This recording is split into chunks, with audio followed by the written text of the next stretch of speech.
Hello and welcome to how to money with Shuja Qureshi. क्या आप जानते हैं कि दुनिया में सबसे ज्यादा मिलियनेयर्स यूएस डॉलर टर्म्स में कौन से मुल्क में हैं? अगर आपका जहन अमेरिका की तरफ जा रहा है तो आप बिल्कुल ठीक सोच रहे हैं। अमेरिका में पूरी दुनिया में सबसे ज्यादा मिलियनेयर्स हैं और इनकी तादाद 24.4 मिलियन यानी 2,44,00,000 है। अब हो सकता है कि आप में से कुछ ये सोचने लगे कि दूसरे और तीसरे नंबर पर कौन से मालिक आते हैं, तो चलें मैं आपसे टॉप 5 लिस्ट शेयर कर लेता हूं। दूसरा नंबर है चाइना का, जहां 6.2 मिलियन या 62 लाख मिलियनेयर्स हैं। और आपने नोटिस किया होगा कि पहले और दूसरे नंबर में कितना बड़ा फर्क है। अमेरिका में 2,44,00,000 और चाइना में सिर्फ 62 लाख। तीसरा नंबर है जापान का, जहां पे मिलियनेयर्स की तादाद 3.36 मिलियन है।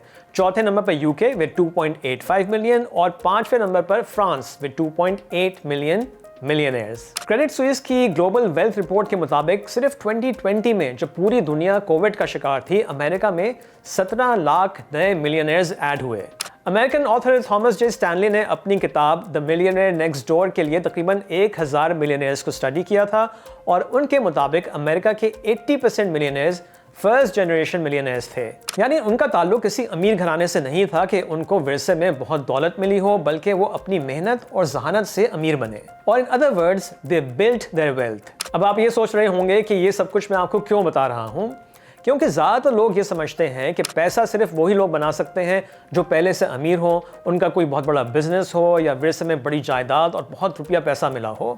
और यही वो माइंडसेट है जिसको बदलने की ज़रूरत है। दुनिया में बेशुमार मिसालें ऐसे लोगों की हैं जिनके पास पैसा नहीं था और वो ना सिर्फ मिलियनेयर बल्कि बिलियनेयर्स बन गए। अमेज़न के फाउंडर जेफ बेजोस का ताल्लुक किसी अमीर घराने से नहीं था और अब उनकी नेटवर्थ $240 बिलियन से ज्यादा है। इसी तरह ओपरा विनफ्री, हैरी पॉटर की author JK Rowling, famous actor Leonardo DiCaprio और बहुत से स्पोर्ट्स सेलिब्रिटीज भी ऐसे लोगों में शामिल हैं जिन्होंने अपनी जहन से और अपनी मेहनत से पैसा बनाया। इसी तरह से फेमस इजिप्शियन फुटबॉलर मोहम्मद सलाह या जो मो सलाह के नाम से मशहूर हैं, उनका ताल्लुक भी एक मिडिल क्लास फैमिली से था और अब उनकी नेटवर्थ तकरीबन $90 मिलियन की है। और पाकिस्तान में भी ऐसी बहुत सी मिसालें आपको मिल जाएंगी और आई एम श्योर कि आपके खानदान में, आपके सोशल सर्कल में भी ऐसे लोग होंगे जिन्होंने अपनी मेहनत से और जहानत से पैसा बनाया है। एक रिसेंट आर्टिकल में कुछ सेल्फ मेड बिलियनियर्स की टिप्स को शेयर किया गया है कि उन्होंने ये माइलस्टोन कैसे अचीव किया, और उसमें सबसे पहली चीज माइंडसेट था।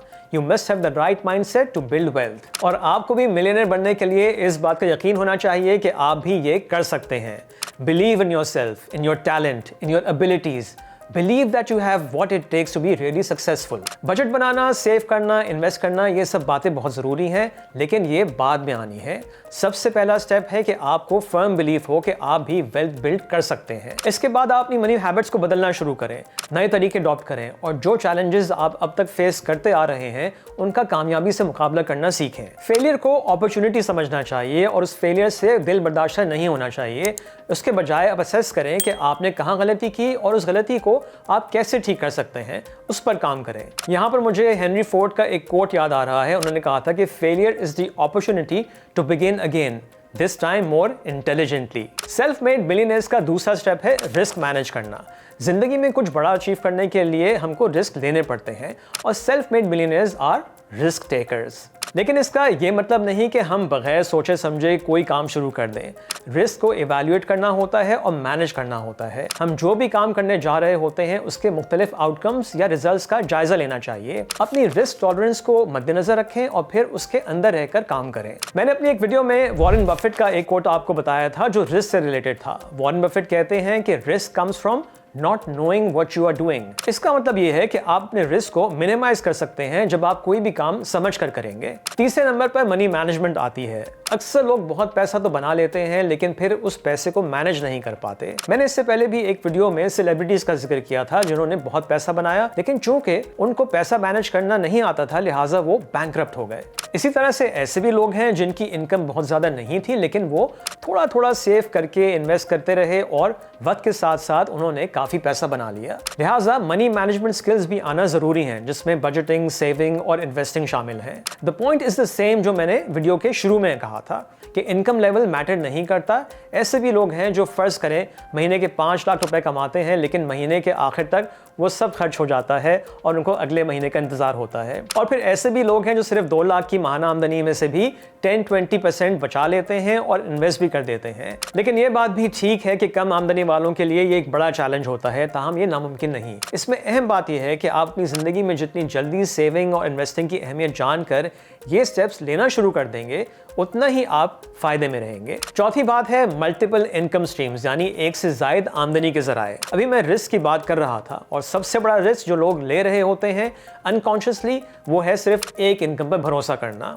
और ये गलती ज़्यादातर नौकरी पेशा लोग कर रहे होते हैं। वो सिर्फ अपनी तनख्वाह पर भरोसा कर रहे होते हैं। अगर तनख्वाह बहुत अच्छी भी है और उनके सारे माहाना खर्चे पूरे हो जाते हैं और कुछ बच भी जाता है तो बहुत अच्छी बात है, लेकिन इसका ये मतलब नहीं कि अब आप आराम से बैठ जाएं ये सोच कर के ज़बरदस्त मैंने तो इस महीने इतने पैसे सेव कर लिए। याद रखें, आप अपनी रिटायर्ड लाइफ अपनी सेविंग्स पर नहीं गुजार सकते जब तक कि आप अपनी सेविंग्स को इन्वेस्ट करके मल्टीपल स्ट्रीम्स ऑफ इनकम नहीं बनाते, क्योंकि महंगाई या इन्फ्लेशन आपके पैसे की बाइंग पावर या कुव्वत खरीद को कम करती रहती है। लिहाजा सेव्ड मनी को इन्वेस्ट करना बहुत ज़रूरी है। Multiple stream of income generate करने का एक तरीका यह भी है कि आप साइड हसल्स पे फोकस करें।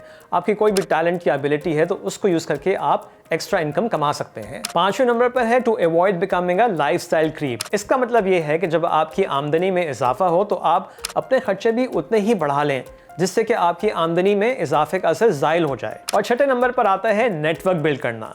कामयाबी हासिल करने के लिए मेहनत के साथ साथ कामयाब लोगों की सोबत में रहना और उनसे सीखने की अहमियत को नज़रअंदाज नहीं किया जा सकता। ऐसे लोगों से सीखकर आप अपनी मंजिल को जल्दी भी पा सकते हैं, लेकिन ये बात जहन में ज़रूर रखें कि कामयाबी ओवरनाइट नहीं मिल जाती। अहम चीज़ ये है कि आप हिम्मत ना हारें और फोकस्ड रहें। अगर कोई सेटबैक भी हो जाए तो कीप पुशिंग योरसेल्फ और छोटी छोटी कामयाबियों को ज़रूर सेलिब्रेट करें ताकि आप मोटिवेटेड रहें। Until next video, take care, खुदा हाफिज़।